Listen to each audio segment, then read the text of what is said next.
Europe 1, il est 6h48, les initiatives positives. Bonjour Jean Z. Bonjour Alexandre, bonjour Ambline. Ce matin, on s'intéresse au boom de la collecte des déchets organiques. Oui, la loi AGEC, la loi anti-gaspillage pour une économie circulaire, oblige désormais les collectivités et les entreprises à se doter de solutions de collecte de déchets organiques, même si cette obligation est à géométrie variable. J'habite dans une ville de la région parisienne où rien n'a été mis en place, par exemple.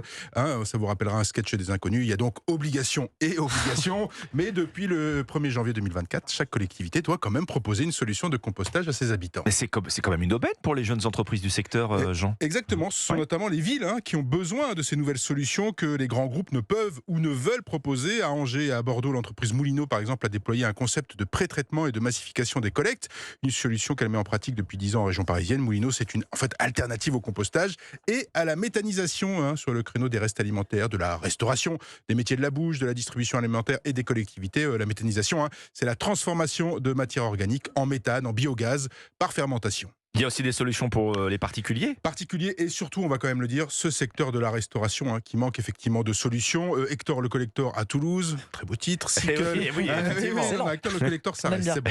Sickle à Strasbourg, Binapi au Havre, BC Compost à Bordeaux, We Compost à Lyon, Alter Gaia à La Rochelle. Bref, il y a du monde. La société Bienco, par exemple, a même imaginé le premier prototype de méthaniseur de poche. Alors, il tient pas dans la poche tout à fait. Oui, c'est ce que j'allais dire. Faut quand même s'entendre. C'est une unité de méthanisation qui fonctionne avec 2 conteneurs. Ça, vous voyez, vous les visualisez, tenant sur 2 places de parking. Rien de méchant, en fait, dans les villes, où la capacité annuelle de traitement est tout de même de 30 tonnes de biodéchets, sans trop d'odeur, nous promet le fabricant de ce méthaniseur de poche. Le spécialiste des biodéchets alimentaires, Trion Environnement, a eu la même idée, construire en fait des petites unités de méthanisation en zone urbaine ou périurbaine. Elle prévoit d'en construire une au Mans, dans la Sarthe, d'ici à début 2025.